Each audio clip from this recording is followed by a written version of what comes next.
San all i. Oke, balik lagi di podcast orang biasa. Podcast tempatnya orang-orang biasa, bukan tempat orang terkenal, bukan artis, karena ini bukan podcast biasa. Lu ketawa kayak bakal seru nih podcast hari ini. Seru dong. Oh, seru. Seru dong. Seru dong. Anda itu tamu favorit. Oke, Efraim Ferdinand, Bawole. Gila. Kalau lu pernah nonton podcast episode 4 kalau nggak salah. Lu nonton aja podcast episode 4, gua taruh linknya di atas. Podcast episode 4 sepak terjangnya Bapak Efraim ini sudah pernah diceritakan. Sepak terjang di PSSI. Jadi karena sekarang sedang Rame. Itu alasan pembukaan tahun ini. Enggak. Karena banyak yang ini nih, banyak yang menyerang. Bukan menyerang kali. Apa? Bergunjing mungkin. Oh iya. Banyak pergunjingan tentang iya. PSSI. Sepak bola. Tentang sepak bola. Sejak ada perkataan dari Mr. Exco tersebut gitu. Iya. Exco kan ya? Beliau ya. Iya, beliau. Gini aja deh, gue mau ngasih lu pertanyaan dulu dan lu harus jawab dengan cepat. Oke. Iya. Jadi nanti setelah dia jawab pertanyaan, kita akan jelas nih arahnya akan kemana. Oke. Oke. Pertanyaan pertama, proses atau hasil? Hasil. Pemain muda atau pemain senior Di mana? untuk AFF? Senior. Oke. Weight training pemain perlu atau enggak? Perlu. Oke. Sintayong atau Luis Milla? Enggak, dua-duanya. Enggak bisa milih. Dua hal yang berbeda itu. Kalau harus memilih? Kalau harus memilih, dua-duanya punya kelebihan. Oh gitu. Dua-duanya punya kelebihan. Jadi nggak bisa ya? Nggak bisa. Nggak bisa. Oke. Match fixing perlu diberantas atau enggak? Ada apa enggak? Hah? Ada apa enggak? Iya, seandainya ada, perlu diberantas atau enggak? Tergantung. Oke ya. Nggak apa-apa dong, sekali-sekali ya. Nggak apa-apa. Iya. Save STY atau save HS? Save STY atau? Save HS. Save HS. Save HS. Bukan save STY. Ngapain? Oke, 2M sebulan untuk pelatih Ya. timnas. Mahal atau enggak? Enggak. Oke. Dalam kepelatihan, Anda kan bukan ex ya? Bukan bekas ta. Masih pelatih ta. Oke. Anda kan pelatih. Ya. Pelatih sepak bola. Ya. Dalam kepelatihan sepak bola, Ya. saya yang harus cocok dengan mereka atau mereka yang harus cocok dengan saya? Mereka yang harus cocok dengan saya. Oh, bukan saya yang harus cocok dengan mereka. Mereka yang harus cocok dengan saya. Oke, pertanyaan selanjutnya. Naturalisasi, setuju atau enggak? Enggak. Cepat sekali Anda ya. Iya. Indonesia pasar yang luar biasa untuk judi bola. Benar atau enggak? Dibilang benar, mungkin.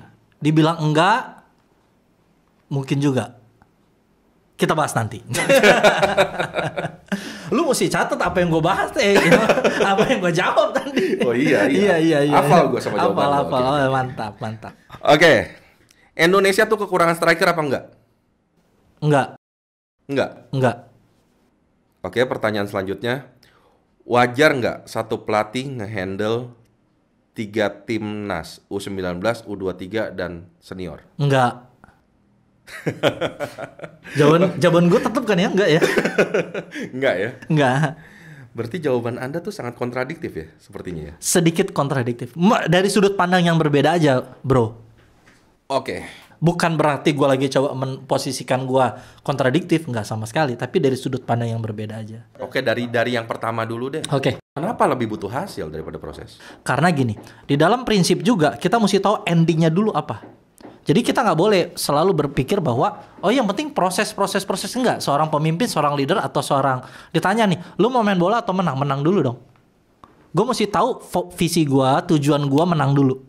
Gue mesti tahu tujuan gue mesti taruh tujuan gue tuh paling atas dulu. Ini hasilnya. Baru gue bisa turunin prosesnya.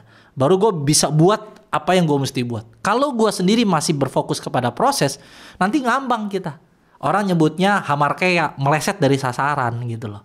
Waktu dia meleset dari sasaran, pada endingnya terus orang nggak ada tolak ukur, nggak ada KPI yang jelas. Jadi kalau ditanya hasil apa proses, hasil.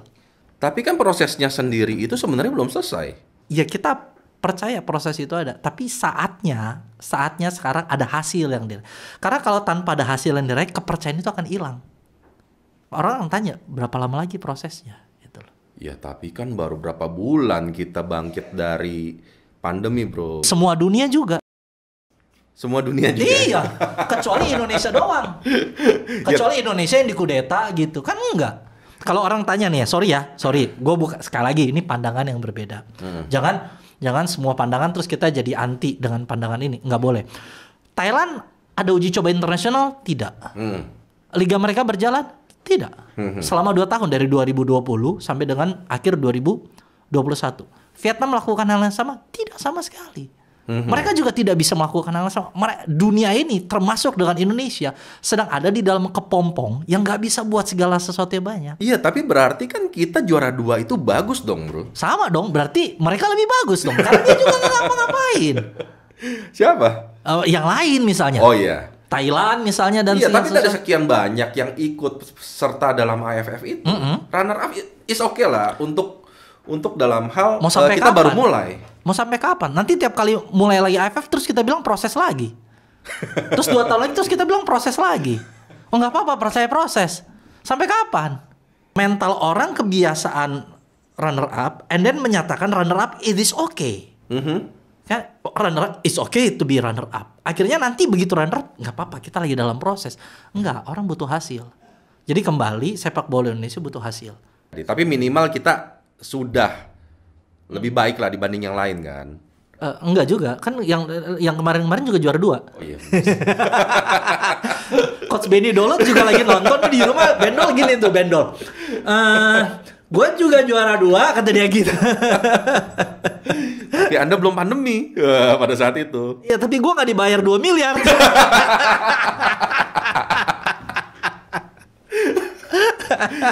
Oke. Intinya dia juga gak bisa kerja dong waktu itu. Kan semuanya juga gak bisa kerja. Iya. Tapi pas AFF ini, ya dia kan baru mulai. Ya juara 2 oke lah, kan baru mulai. Iya gak apa-apa. Gak apa-apa ya? Kalau memang orang pengen gak apa-apa. Tapi jangan teriak-teriak kemarin pengen juara dong. Oh, lu sempat ikut ya pas rekrutan ya? Iya pas. Sempat menjadi personel yang welcome pertama kali beliau datang ke Indonesia. Oke, berarti emang targetnya emang juara ya? Targetnya juara. Juara AFF? Juara AFF. Ya nggak apa-apa dong, melenceng sedikit lah. Iya. Maksud gue gini, kan tadi gue bilang proses apa hasil. Oke. Kan orang tetap butuh hasil gitu loh. Kalau orang bilang percaya proses, mau sampai kapan percaya proses? Masa kita mau terus-menerus pakai slogan itu sih? Kan gitu kan. Nanti lama-kelamaan kitanya sendiri kehilangan kepercayaan dengan proses yang terjadi. Kan pada endingnya lu bawa motor nih, jatuh mulu. Terus gue ngomong sama lu, percaya proses pak. Kalau lagi di dalam timnas nih, jangankan timnas, SSB aja langsung bubar kali, sekolah bola kalau orang tua ketemu orang tua, pak kapan menangnya, percaya proses ibu, percaya proses. Tapi anak saya dibantai mulu, tenang aja bu, percaya proses kan gitu. Enggak, harus ada hasil yang ditunjukkan. Harus ada hasil ya. Harus ada hasil. Oke, taruhlah 2022 proses dulu nih, AFF proses lah. Berarti kan Mei 2021. Mei 2023 Piala Dunia dulu ya ntar ya. Piala Dunia U23 kan? Bukan ya? Under 20. Under 20 ya? Iyalah, kan salah 20. satu itunya gua yang bawa Indonesia ke Piala Dunia. Oh iya benar. Menggolkan. Iya. Masih zaman gua waktu itu. Iya. Berarti nanti kalau misalnya kita lihat nanti dong hasil atau enggak. Oke. Dan juga kita lihat di AFF berikutnya nih. Kan targetnya dia juga juara. AFF berikutnya ya? Yang U23 nih. Yang besok nih. Oh, yang besok ya? Yang besok. Ya. Oh ya, targetnya juara ya? Targetnya juara. Oke. Berarti... Dengan maksud gue gini kalau lu tanya nih sekarang pasti hasil. Kapan? Hasilnya nanti dong di AFF dong. Kan udah anak-anak yang sama yang dia pakai di AFF sekarang, Iya. ya kan? Itu udah punya pengalaman, udah tahu mentalnya, ada segala sesuatu yang dia buat. Iya. Ya udah dong, berarti bisa Oke. membuktikan. Oke, ya udah kita lihat nanti ya. Ya. Nanti tidak boleh proses lagi Iya, ya. nanti jadi tok lah nih. Percaya proses gitu kan. Iya. Ya udah tidak boleh proses lagi ya nanti ya. Harus hasil ya. Harus ada hasil. Harus ada hasil. Harus. Oke. Nah. Yang kedua nih, pemain muda atau pemain senior Untuk AFF, untuk AFF. pandangan gue sih sebenarnya pemain senior. Kenapa pemain senior? Pemain senior kan udah sering main. Iya betul, karena itulah kan kita lagi mau perang nih sebenarnya. Nah, pandangan kan boleh beda nih. Kalau ada orang bilang sekarang gitu, ada yang bilang gini, tapi kan pemain-pemain muda itu mereka belum punya kayak gini. Waktu masuk di final, ada beberapa pemain muda pertama kali masuk final. Iya. Itu kan pilihan pelatih. Nanti orang tanya kenapa nggak cari pemain yang berpengalaman yang sudah lama masuk main di final gitu loh. Supaya kan nggak ada groginya, nggak ada demam panggungnya. Toh mereka kan bisa memberikan hasil paling maksimal. Tapi kan itu di luar strategi yang dia kumandangkan. Kalau you seorang pelatih, kalau you seorang koki, koki dia masak gini. Koki itu masak tergantung apa sih? Apa yang dia mau buat? Betul, apa yang dia mau buat. Tapi yang kedua kan tergantung bahan. Ada wortel, ada daging sapi, ada kol. Dia mau bikin soto, dia mau bikin sop, dia mau bikin capcay, kan dia punya tangan. Iya. Yang dia buat. Saya dikasih pemain-pemain berkualitas, tangannya saya dong. Yang bisa untuk membentuk pemain itu dong. Iya, iya. Ya kan? Jadi jangan sampai ada orang bilang, oh dia ngambil pemain muda. Saya suka dia ngambil pemain muda, karena memberikan pemain muda kita jam terbang. Tapi jangan pemain muda kita terus akhirnya bilang, oh pemain muda kita karena belum cukup pengalamannya. Kalau gitu kenapa nggak ambil orang yang sudah berpengalaman? Karena dia punya target juara ya kemarin. Karena targetnya juara. Kan gue mau pergi ke satu tempat, gue mesti bawa orang yang sudah tahu medannya dulu dong. Oke. Kemudian gue rubah paradigmanya sehingga dia bisa bermain dengan caranya gue. Gitu loh. Walaupun dari sudut pandangnya Sintayong sendiri, dia pengen mendidik dari awal. Akhirnya nanti kita jadi pembinaan usia dini. Nanti jadinya kita pembinaan usia dini. Kita jadi fase development. Oke. Timnas itu harus menjadi pucuk paling akhir. Oke. Kan dia piramidanya ada di atas. Bukan ada di pengembangan. Iya. Kalau kita ada di pengembangan bukan di tim nasional. Lempar aja di klub. Gitu loh. Kan tim nasional itu udah ujung tombak. Orang udah nggak boleh nih ya. Orang udah nggak boleh main-main dong di situ. Di tim nasional lu udah nggak. Memang ini jadi masalah karena waktu itu dia bilang ini jadi permasalahan besar di pemain kita. Betul gitu. Itu sebabnya pilihannya kembali dia yang punya kuasa dia yang punya otoritas untuk milih dan segala macam. Yeah. Tapi kalau lu mau berperang, mana yang lu bakal pilih? Orang yang baru mau belajar nembak atau orang yang sudah mahir menembak?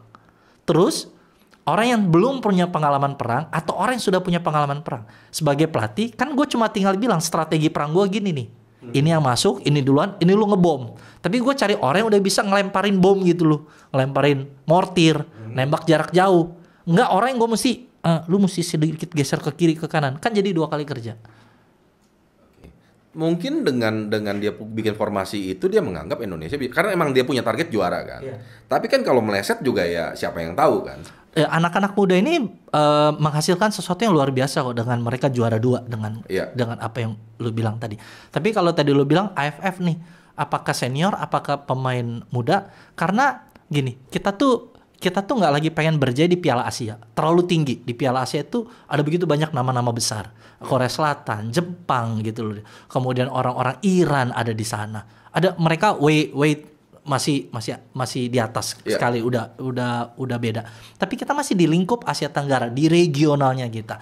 Yang turnamennya gue sekali lagi minta maaf, bukan gue mengecilkan, tapi ini bukan mengecilkan sama sekali. Tapi turnamennya bukan turnamen resminya FIFA. Ini turnamen adalah 12 negara di Asia Tenggara. Kemudian bersepakat untuk menghidupkan sepak bola dengan Piala AFF. Oh, AFF bukan turnamen resminya FIFA.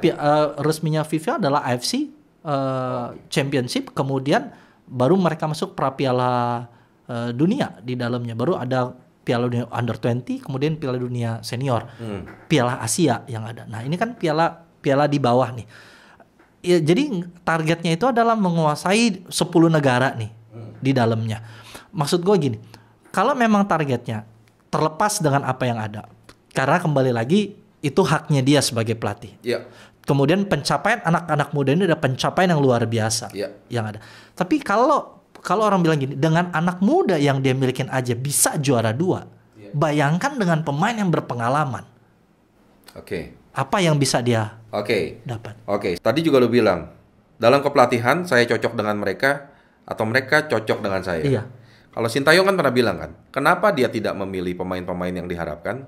Alasannya adalah saya tidak cocok dengan dia, itu tidak cocok dengan saya. Betul. Sintayong itu punya gaya permainan. Semua pelatih punya gaya permainan. Gua berbeda dengan ada pelatih. Ada teman gua yang full ball possession. Itu penguasaan bola luar biasa.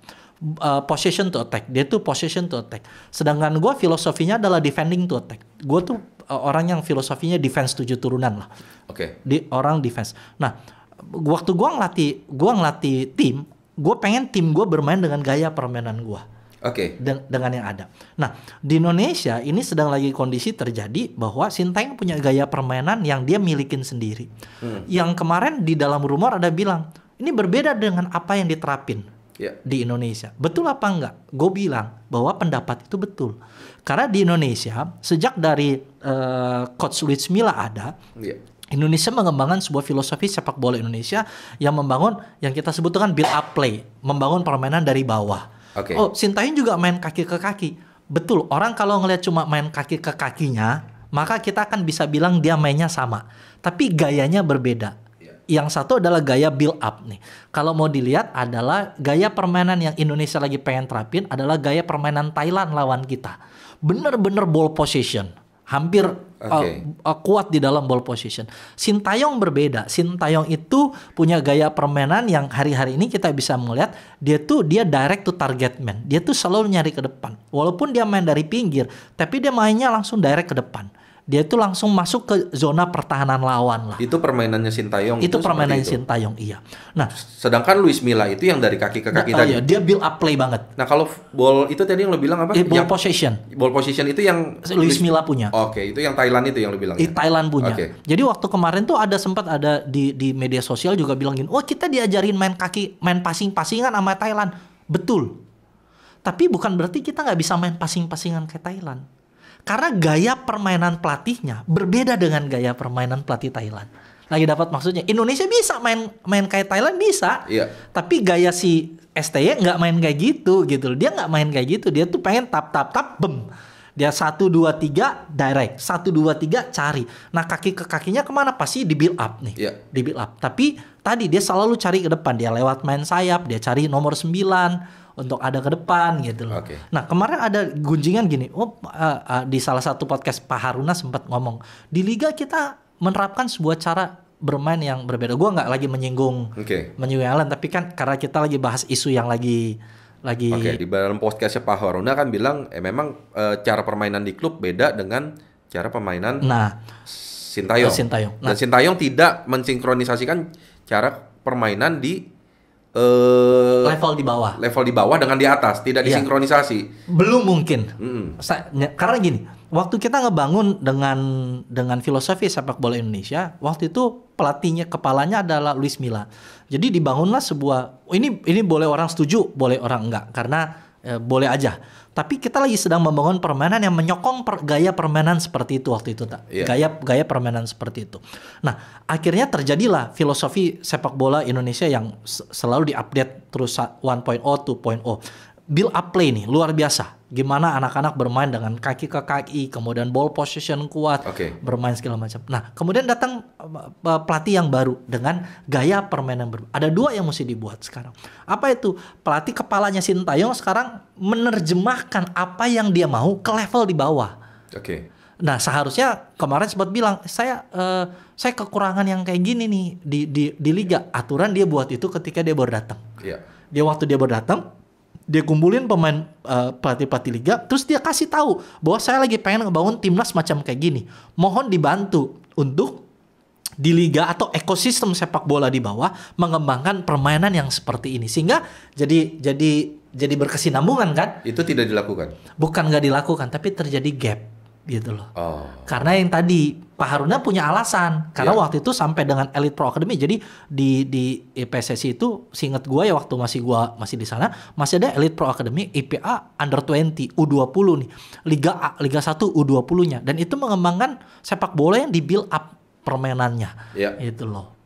Jadi itu yang gue bilang bahwa mereka tuh harus cocok dengan saya karena dia punya gayanya sendiri. Apa yang mesti dilakukan sekarang? Ya sekarang mesti diturunin, kan beliau masih 2 tahun nih. Yeah. Sekarang turunin apa yang dia mau, gaya permainan macam apa, mesti turun ke level paling bawah. Nah, PSSI mesti punya ini tak, nggak boleh cuma 2 tahun. Iya. Karena kalau memang mau ngebangun kayak gitu, kasih dia jangka panjang misal 10 nih. Orang kan teriak kontrak jangka panjang, boleh aja 10, tapi bener-bener nih dibangun nih di bawah dengan cara permainan yang kayak gitu. Karena permainan, minta maaf ya, permainan Spanyol dengan permainan Jerman itu 2 hal yang berbeda. Dengan permainan kayak misalnya Argentina atau Brazil, itu mereka bangun dari grassroots itu. Oke, berarti lu setuju kan Sintayong diperpanjang kan kalau kayak gitu kan? Bukan soal setuju apa enggak sih tak sebenarnya. Bisa aja ST itu nggak diperpanjang. Tapi kita mesti cari pelatih yang bermain sesuai dengan gaya permainan kita. Oke. Ngerti maksudnya nggak? Jangan sekarang ini gaya permainan kita A nih. Terus Iya. kita cari pelatih yang gaya permainannya B. Kan repot. Nanti berubah lagi dengan gayanya si Oke. pelatih. Terus kita pakai slogan lagi, percaya proses. Kan repot nanti urusannya. Gitu loh. Percaya proses lagi ya. Percaya proses lagi. Terus kita rubah terus. Oke, terus kenapa kalau gitu waktu itu kenapa Luis Milla diganti kalau gitu? Gue nggak punya nggak dalam punya kapasitas untuk menjawab hal tersebut. Tapi bisa jadi pandangannya adalah kita nyari pelatih yang yang bisa ST waktu itu sempat punya gebrakan-gebrakan yang luar biasa di dalam Piala Dunia dan segala sesuatu. Oke. Jadi mungkin salah satu itu, gitu. Jadi waktu itu kan tapi kan save Luis Milla waktu Iya, itu kan. makanya. So abis itu sekarang save STY gitu loh. Nah, maksud gue tadi loh, jangan sampai kita akhirnya bermulai lagi dari scratch lagi. Kan jadi Iya. bikin bingung orang tuh mau ngebangun yang mana sebenarnya. Jadi kalau mau diperpanjang, it's okay. Kalau mau selesai, kan tergantung juga. Tiba-tiba dia dapat tawaran balik jadi pelatih timnas Korea Selatan, kan pasti dia lebih memilih mungkin itu. Gitu loh bro. Kita mesti cari yang sesuai gitu. Berarti kalau gitu menurut lo 2M sebulan itu nggak mahal? Nggak mahal bro. Karena level pelatih dunia itu $100,000 gitu ya. Kan dia 2 miliar itu ada rinciannya. Oke. Setahu gua sih dia only 100,000 ya. 100. Oke, kalau dari podcastnya Deddy Corbuzier katanya 1,1 ya. Ya, range 1,1 itulah. dan sisanya itu untuk ada beberapa timnya. Ada beberapa tim kepelatihannya dia. Tim apa itu, Bro? Mungkin tim kepelatihannya dia di bawah. Oh, dia punya tim lagi ya di bawah berarti? Iya, ada asisten pelatih yang dia bawa dari sana. Oke. Oh, dia pakai asisten pelatih lagi. Iya, asisten pelatih lagi. Oke. Oleh sebab itu tadi kan kalau nyambung pertanyaan lu soal pelatih pelatih kelompok usia atau usia di bawahnya, seharusnya dia delegasikan gitu loh. Kalau sekarang di handle semua. Sekarang di handle semua. Memang Superman memang ST itu. Super tayo. Kasihan juga dianya gitu loh. Iya sih benar. Dia kan sempat ngeluh kan di sini saya kebanyakan harus handle klub. Tapi kenapa mau? Ya mungkin saya disuruh. Kembali dong, kenapa mau gitu? Iya, Tapi dia ingin memajukan timnas, Bro. amin. Memajukan timnas. Ada 2 sisi, tak. Dia bisa langsung turun, kemudian menerjemahkan apa yang dia mau di level timnas di bawahnya, itu sangat bagus. Tapi alangkah baiknya juga adalah sekarang menularkan atau mentransfer ilmunya dia kepada pelatih-pelatih lokalnya kita untuk ada di level bawah. Oke. Sedangkan dia menjadi orang yang juru racik dari belakang gitu loh. Oh gitu. Ya, kan lebih enak begitu, sehingga pelatih-pelatih lokal kita akan kaya dengan pengalamannya dia kan. Sehingga nanti kalau dia pergi satu waktu kelak, kan kontrak itu bisa diputus karena dia atau karena kita. Oke. Kan 2 hal. Ya. Kan mutualisme nih yang di dalam. Iya. Nah, kalau dia tiba-tiba memutuskan kontrak tidak sejalan, kan pelatih kita udah kaya dengan pengalaman. Pelatih kita kaya dengan pengetahuan. Kalau tetap lagi minta maaf dengan segala hormat misalnya masih tetap di-handle, nanti kapan pelatih lokal kita belajar, kapan pelatih lokal kita akan kaya? Yang lo maksud pelatih lokal berarti dia harus menurunkan ke klub atau gimana? Enggak, ke level timnas di bawahnya saja. Timnas di bawahnya. Timnas di bawahnya. Tapi kan itu tim dia semua. Apanya? Iya, Tadi kan lo bilang dia bawa timnya untuk untuk Iya. level-level di bawahnya. Iya, makanya untuk pelatih-pelatih lokalnya bisa diberdayakan gitu loh. Oh, saat ini tidak diberdayakan mungkin ya. Mungkin saat ini karena tugas yang diemban adalah dia menangani tim tersebut gitu. Oke. Nah, maksud gua boleh-boleh aja gitu kan ya. Karena kan ada dua efeknya, dia bisa tanganin secara langsung. Tapi lebih bagus lagi sekarang adalah mendelegasikan ini ke pelatih-pelatih lokal sehingga pelatih-pelatih lokal akan kaya gitu loh. Sedangkan dia menjadi pendamping gitu loh, menjadi mentornya gitu loh di Ya samping. ibaratnya sharing-sharing ilmu lah ya. Harus dong, Jangan karena- disimpan sendiri ya. Iya, karena nanti kalau dia tiba-tiba kontraknya berakhir secara sepihak, Iya. terus kita akan kelimpungan karena gayanya nggak ada yang tahu, bumbunya nggak ada yang tahu, kayak Kentucky, kayak tet gitu, kayak ayam goreng yang paling laris di dunia itu kan Ya gitu kalau kan. ada yang tahu saya tidak dibayar 2M dong. Oh iya. Harga saya akan sama nanti. Tapi enggak lah, mungkin dia punya strategi khusus Pasti, lah pasti. untuk itu. Mungkin dia juga karena dia tidak fasih dalam berbahasa Inggris atau berbahasa Indonesia kan. Iya, iya. Tapi dia lagi minta, ini kan guru bahasa Indonesia kan, supaya Oke. mudah-mudahan bisa lebih lancar gitu loh Oh bahasa iya, Indonesia. mudah-mudahan lah ya nanti pelatih-pelatih kita bisa diberdayain lah ya. Diberdayain di dalamnya. Oke, kita lanjut lagi Sip. nih. Kita lanjut lagi nih. Berarti kalau kayak gitu, kalau kita ngomong masalah pelatih, kalau kita arahkan ke pemain, lu nggak setuju naturalisasi? Gini bro, naturalisasi itu ada kelebihan sama kekurangan. Oke. Tapi gue tuh lebih prefer gini. Gue lebih prefer ada begitu banyak SSB yang mengembangkan pemain lokal. Oke. Oh, berpuluh-puluh tahun, bertahun-tahun gitu loh yang dia buat. Jadi daripada kita mengambil gini, kenapa sih kita butuh pemain naturalisasi? Orang selalu bilang badannya dia lebih besar. Lihat aja Elkan Bagot gitu kan, gede, tinggi, besar. Ya sudah, sekarang terapkan standarisasi itu di tingkat SSB. Jadi standarisasi pemain misalnya minim kayak Paskib bro, kayak Paskib kan. Iya. Paskib lu kalau lu cebol-cebol 165 lu mana bisa dapat kan gitu. Paskibra. Paskibra. Kan Paskibra kan lu nggak mungkin 165 terus lu jadi Paskib kan Oke, gitu kan. iya, iya. Jadi standar itu yang kita mesti taruh. Standar apa? Standar tinggi badan. Standar apa? Standar tadi lu bilang masa otot misalnya di dalamnya. Oke. Itu yang dibangun sehingga apa? Dulu Jepang itu kita sebut kate, bro. Oh iya benar. Dulu Jepang kita sebut bangsa kate gitu loh. Sekarang mana ada orang Jepang pendek-pendek lebih gede dari kita gitu loh. Tapi kasihan dong main pendek-pendek bro. Ya kan apa yang mesti dibuat kalau dia pendek dan spesial Iya. itu dua hal yang berbeda. Oke. Bener gak? Kalau Berarti pemain pendek juga bisa lah ya. pasti bisa. Harusnya bisa ya. Tapi dia mesti punya kelebihan dan kemampuan yang spesial gitu loh. Oke. Jadi oke. maksud gue daripada sekarang kita sibuk cari pemain keturunan nih, segala macam. Ada anak yang dari SSB bro, umur 6 tahun udah belajar bola, cinta mati Indonesia luar biasa. Oke. Gitu, cinta mati Indonesia luar biasa. Dan segala sesuatu dia latihan tiap 5 kali sehari gitu untuk jalan. Terus dia tuh pengen jadi pemain timnas. Terus kita lagi sibuk untuk menaturalisasi baik itu pemain keturunan atau pemain warga negara asing yang pengen jadi pemain Tapi Indonesia. gue rasa kan ide naturalisasi itu sendiri karena mungkin sudah pasrah kali ya. Sudah pasrah dengan pemain yang dipercayakan tapi tidak menang-menang gitu. Jadi kita butuh penyemangat. Berarti fokus sama hasil dong, bukan sama percaya proses. Come on. Gitu ya? Iya dong. Singapura mengalami hal yang sama. Singapura dulu naturalisasi semua Betul, kan? sehingga stadionnya kosong. Tidak ditonton sama orang-orang Singapura. Oke. Karena mereka bilang ini bukan orang kita yang bermain, dia bilang gitu. Dan itu akhirnya Singapura kemudian terjadi pembaharuan lah di dalam sepak bola. Tapi di PSSI sendiri ada persentase nggak sih buat naturalisasi itu? Berapa persen boleh naturalisasi atau enggak gitu? Hak pemain naturalisasi harusnya tidak boleh diatur oleh federasi. Oh, Tidak boleh. oke. Kan pemain naturalisasi itu pemain yang pengen jadi warga negara Indonesia. Oh iya, berarti dia sudah warga negara Indonesia. Sudah ya? harus jadi warga negara Indonesia. Berarti tidak diatur ya pemain Tidak naturalisasi diatur. ya? Di dalamnya. Kita berharap pemain naturalisasi kan prosesnya dia Tapi sendiri. kalau dia sudah warga negara Indonesia, boleh dong dia main bola? Boleh aja. Iya, boleh dong dia. Tapi kan- Kalau dia lebih jago dari yang lain, boleh Ya, dong tapi kita dipilih. nggak betul itu. Iya. Kalau dia lebih jago dari yang lain, Boleh kenapa dong nggak? dipilih. Betul banget. Makanya gue bilang jangan percaya proses. Kalau percaya proses, percaya sama orang-orang kita yang lagi berkembang, yang lagi belajar gitu kan. Iya. Segala sesuatu, jangan cari yang udah jago dong. Jadi ambigu nih. Tapi gue balik lagi nih. Kenapa naturalisasi kalau dia jadi warga negara Indonesia boleh apa nggak? Boleh banget. Ah. Tapi kita jangan cari-cari. Oke. Jangan kita cari-cari. Bentar, gue lagi gara-gara nggak ada ini, gue butuh nih di luar sana.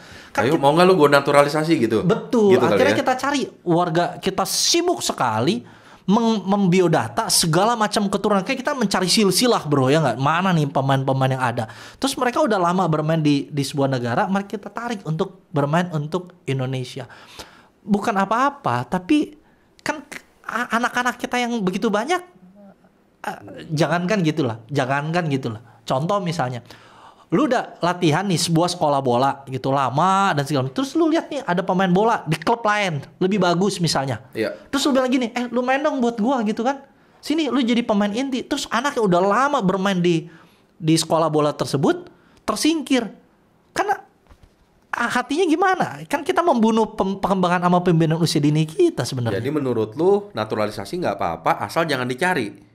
Jangan dicari. Kalau memang dia sudah ikutin prosesnya tadi di dalam satu klub itu, mungkin ya nggak masalah. Nggak masalah. Jadi jangan dianak emaskan lah ya. Jangan dianak emaskan gitu loh. Kenapa? Okay. Jadi naturalisasi dicari karena kita untuk mengimbangi, bro, mengimbangi gaya atau postur atau apapun yang ada di tahap Eropa. Betul itu. Karena nggak bisa dengan kondisi kita. Sekarang nih kebalikan, yang harus dibuat adalah kirim semakin banyak pemain-pemain kita di luar. Ya. Terus kasih standarisasi di sepak bola usia dini. Lu kudu 175 gitu loh. Ya. Lu umur 14 tahun kudu 6 kotak dong, roti sobek dong gitu loh. Oke. Lu masa otot dong. Sekarang belum ada tuh standarisasi itu. Bukan belum ada, kesadarannya belum terjadi di dalamnya. Enggak, tapi kan dari PSSI bisa dong nentuin, dari klub gitu misalnya. Belum ada standarisasi. Nah makanya mesti ditaruh, ini standarnya yang di paling bawah. Jadi apa? Akhirnya pemain-pemain kita pick cream of creamnya udah tersaring dari bawah gitu loh, yang dia buat. Kan gue setuju sih kalau masalah standarisasi itu ya. Iya. Standarisasi yang lu bilang tadi ya. Jadi orang juga mengejar untuk level standar itu ya. Betul bro. Jadi kita naturalisasi jalan terus. Sekarang lagi rame gitu dan segala macam. Kemarin Direktur Teknik PSSI Indra Safri juga diserang soal naturalisasi karena dia nggak setuju naturalisasi. Rame sekali. Pola pikirnya yang mesti didapat, bukan kita nggak setuju sama pemain naturalisasi, bukan itu gitu. Tapi ayo dong, kita punya pemain-pemain yang sangat berbakat dan segala sesuatu. Nah sekarang kirim pemain-pemain kita keluar, kasih tahu mereka gini loh untuk jadi atlet. Oke. Masa sih sepak bola kalah sama basket? Oke. Kan basket bro, gimana lu orang-orang kayak kita? Lu kan main basket juga kan bro? Gue main basket. Iya main kayak gua bro, ya nggak? Kan lu bakal bilang, bro kayaknya lu kagak ada kaki, lu aja udah kelihatan bukan pemain basket kan gitu. Iya oke. Gitu. Berarti kan gini, kalau Sintayong kan pernah bilang kan, kelemahan orang Indonesia apa? Yang pertama dia kan bilang masalah gizi. Betul. Yang kedua weight training. Betul. Tidak suka weight training orang kita. Betul. Nah, sangat betul. Itu betul. Betul. Sedangkan susu kita kurang. Asupan susu sangat kurang untuk anak-anak kita. Jadi makanya waktu asupan gizinya. Ini zaman lu ya bro ya yang ngomong ya, betul ya. Betul. Zaman sekarang kan lu nggak tahu kan? Masih betul. Karena sekarang anak-anak sekarang sangat susah untuk melakukan dua hal ini.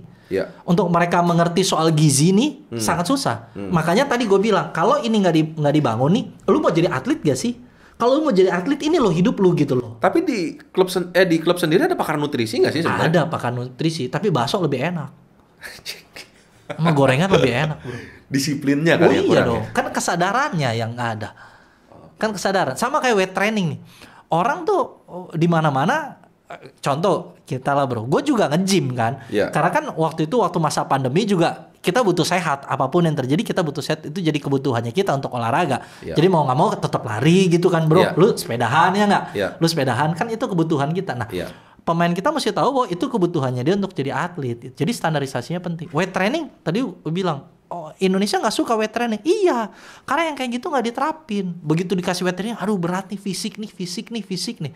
Lu kalau nggak punya fisik bagus gimana lu bisa ngejar bola? Nah ini kan yang dia keluhkan kan di tim ini kan. Di tim Indonesia ini yang dikeluhkan. Dan mungkin salah satunya ini juga udah dibuat bro di timnya Luis Milla juga sangat luar biasa. Tapi gue bingung ya. Kalau dia keluhkan masalah itu, sebenarnya kan dia itu pelatih kan. Dia sebenarnya kan bisa menciptakan standar itu kan. Iya. Untuk membuat lu harus weight training. Dia kan pelatih. Dimana pemain harus melakukan apa yang dia mau. Nah, itulah yang gue bilang. Timnas itu adanya di puncak. Oke. Bukan ada di level pengembangan. Oke. Sekarang kan dia ngerasa bahwa kenapa yang di top level gue mesti setengah mati gitu loh. Ngerti maksudnya gak? Gue mesti setengah mati ngebentuk badannya lah, ngebentuk segalanya lah, ngebentuk permainannya. Harusnya udah enggak kan gitu.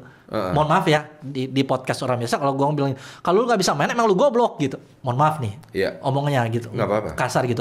Goblok, lu keluar aja dari tim gue. Ya, harusnya kayak gitu. Harusnya kayak gitu kan? Tapi nggak bisa kan karena the best of the bestnya ya kualitasnya kayak gini. Dan itu yang dia keluhin gitu loh. Itu yang dia keluhin. Nah, harusnya dia tidak pusingin masalah itu lagi. Tidak pusingin masalah itu lagi. Tidak harus melatih dari hal itu lagi ya. Itulah sebabnya tadi naturalisasi dicari pemain-pemain kita yang keturunan di Eropa. Ya wajar bro, makan spaghetti bro. Ya kagak ada gorengan, kagak ada pisang goreng, bala-bala, ya nggak? Iya, ya kan? Iya, mereka iya, makan iya. es porsinya mereka jadi atlet es porsinya mereka. Pasti adatnya beda. Kemarin dia keluhin lagi, pemain begitu masuk masih nyantai, masih ngobrol. Iya gue pernah jadi manajer teknisnya tim futsal Korea Selatan. Namanya John Jumak di AFC Futsal Club Championship 2018. Jadi gue attach di tim itu. Dan gue ngeliat memang caranya berbeda. Mereka kalau latihan fisik gitu ya, misalnya latihan fisik nih, kalau kita kan pelatihnya, ayo lu lari 10 kali putaran gitu lapangan kan. Pemainnya yang lari kan. Pelatih mah di pinggir aja tuh. Perut buncit dan segala macam. Mereka mah enggak bro. Mereka mah ikutan lari. Jadi pelatihnya itu ikutan lari. Kalau dibilang 10 kali putaran, 10 kali tuh pelatihnya lari. Memang gayanya mereka, adatnya mereka gitu. Mungkin karena wajib militer kali bro. Iya malu kali. Makanya gue kalau pas lagi latihan-latihan gitu, gue datangnya terlambat. Gue gak mau ikutan. Anda mah lari kalau diserang DKI doang. Gak lari bro. Memalukan PLO 12. Ini gue jadi balik ke alma mater sih. Tetep gak lari. Larinya SMA doang. Oh enggak lari. Oh enggak, lari ya. belaga pilona. Belaga bego. Minggir ke pinggir ya, Satpol PP muncul minggir ke pinggir masukin baju ya mukalim. Ya, gitu. Oke deh. Ya. Aduh gila. Berarti tadi kualitas masalah weight training ya. Masalah weight training. Harusnya Sinteyong tidak lagi pusing masalah weight training. Iya, ini harusnya udah jadi habitnya orang Indonesia. Harusnya sudah jadi habit. Bukan orang Indonesia, pemain sepak bola. Tapi kalau gua dengar dari podcastnya Pak Haruna, dia kan bilang gini, Sinteyong itu sangat tidak sinkron ke klub. Ya koreksi kalau gua salah. Ini dari itu gua dengar tidak sinkron ke klub karena gaya kepelatihan dia tidak mungkin belum diterjemahkan. Tidak diturunkan ke klub-klub. Jadi kalau seandainya lu emang butuh web training, kalau emang Sinteyong butuh web training, bilanglah ke klub kalau memang pemainnya harus web training gitu loh. Jangan diem aja. Ya. Itu yang dikeluhkan dia kan sebenarnya. Nah, dia makanya tadi gue bilang kan waktu dia pertama kali datang gitu ya. Waktu pertama kali datang harusnya ini udah diterjemahin dulu nih maunya dia apa. Sehingga di timnas ini yang paling atas dia tuh udah ngambil puncak dari puncaknya dari klub yang ada. Sehingga pemain-pemain berpengalaman udah banyak. Makanya anak-anaknya dia gue suka nih. Walaupun di Instagram di media sosial pada rame bukan soal main jago tapi badan bagus ya nggak, muka ganteng body bagus ya nggak, roti sobek kan banyak bro tapi gue seneng, gue suka gitu. Artinya gini, orang tuh sekarang mulai ngelihat daleman gitu, artinya badan yang bagus dan segala sesuatu itu sangat penting gitu loh. Tapi kalau boleh kita nyinggung apa yang kata Pak Haruna tidak diterjemahkan ke klub, mungkin sinkronisasi itu belum terbangun di masa PSSI yang selama pandemi mungkin atau kondisi yang ada sehingga tidak dikomunikasikan. Harusnya ini dikomunikasikan. Jadi menurut lu itu kesalahan Sinteyong selama ini? Dia punya waktu 2 tahun kok sejak dia mulai awal. Iya. Gue nggak bisa bilang bahwa itu kesalahannya dia atau kesalahannya federasi, tapi pasti ada miskomunikasi di antara ini. Apakah dia tidak diberikan kesempatan untuk melakukan hal itu? Atau dia sudah diberikan kesempatan tapi tidak melakukan hal itu, kan kita nggak tahu. Karena beda bahasa kayaknya. Iya, terus gue juga udah nggak di situ. Kalau lu di situ mungkin beda ya urusannya. Oh beda bro urusannya. Oke. Beda. Nggak, karena yang gue tahu lu emang ngurusin yang perintilan-perintilan gitu kan. Ya gue masalah miskomunikasi tuh kalau ketemu lu tuh wah beres itu urusannya udah. Ya paling nggak bisa ngasih masukan lah di dalam. Paling nggak bisa ngasih masukan. Gue percaya juga departemen teknik sudah memberikan yang terbaik lewat Coach Indra Safri ya sebagai direktur teknik ya. Itu udah melakukan bridging dan segala sesuatu yang luar biasa di level PSSI. Gue percaya ada banyak hal yang sudah dibuat. Tapi miskomunikasi ini terjadi. Mau nggak mau, suka nggak suka, sedang terjadi gitu loh bro. Itu. Gitu ya. Berarti pertanyaan terakhir nih buat lu nih. Tapi kita nggak akhir nih. Gue mau ngomongin masalah yang terakhir. Masalah yang beda lagi habis ini. Iya. Berarti kekalahan AFF kemarin, Sinteyong salah atau enggak? Kekalahan AFF kemarin nih, hasilnya sebenarnya orang lihat di dalam perjalanan kita hampir kalah dengan Singapura luar biasa. Harus diakuin, gaya permainan kita totally didominasi oleh Singapura. Kita menang dengan 9 pemain, orang bilang kita tetap menang dan segala sesuatu. Kemudian euforia akan masuk di final tanpa tahu ujian berikutnya yang akan dihadapin. Kesalahan Sinteyong apa enggak? Dari segi jawaban Anda panjang sekali. Dari segi pemilihan pemain, dia bertanggung jawab akan pemain yang dia pilih. Jadi dia nggak boleh punya alasan akan hal itu. Gue suka gayanya Jose Mourinho sebenarnya. Jose Mourinho kalau kalah ya saya kalah gitu loh. It's because of me gitu loh. Itu karena saya. Gitu loh. Itu ya tipikal orang beda-beda. Tapi Jose Mourinho tuh punya tipikal yang kayak gitu. Ya dia ambil tanggung jawab itu kemudian dia benahin. Maksud gue gini, pilihannya ada di tangan pelatih, gayanya ada di tangan pelatih. Begitu hasil buruk, pelatih mesti bilang it's me gitu loh. Kita akan benahin, kita akan buat, tapi itu totally my mistake, itu tanggung jawab saya. Gue bukan bilang kesalahan saya, tapi gue mau bilang tanggung jawabnya. Tanggung jawabnya dia. Berarti harusnya dia yang mengakui kalau itu salah saya ya. Tanggung jawab saya. Oh, itu tanggung jawab saya. Tanggung jawab saya. Dia mungkin bilang itu tanggung jawab saya, tapi kan saya kekurangan pemain menyerang, anak-anak muda belum harusnya no reason ya, bro. Harusnya no reason. Karena dia sudah memilih ya. Dia yang pilih kok. Kan dia datang, dia yang pilih, bukan kita yang kasih. Gitu loh. Dia yang mau bentuk gitu loh. Betul. Di dalamnya. Sekali lagi, bukan kita lagi mau menyudutkan gitu. Enggak. Kan gitu. Iya. Sudut pandangnya mesti dapat dulu, pandangnya mesti dapat dulu. Cuma untuk penjelasan aja, sudut pandang aja, bukan benar atau salah, bukan siapa yang salah, siapa yang benar, bukan ya gila Pak Haruna kan orang lama juga ya. Dia diserang habis-habis, mohon maaf ya, dia diserang habis-habisan sama netizen. Oh, Bapak nggak ngerti bola. Berapa uang yang dia keluarin, berapa tahun yang dia invest dan segala sesuatu. Kalau dilihat dari pembicaranya dia mungkin ada perkataan-perkataan yang terpelintir, tapi maksudnya dia adalah sangat-sangat bisa dimengerti kok. Gue juga udah nonton podcastnya. Emang kalau kita nonton secara full, emang dia tidak menyudutkan sama sekali. Dia cuma mengatakan apa yang terjadi kan sebenarnya. Sama seperti tadi gue bilang kan, kenapa gue butuh hasil daripada proses kan gitu. Iya.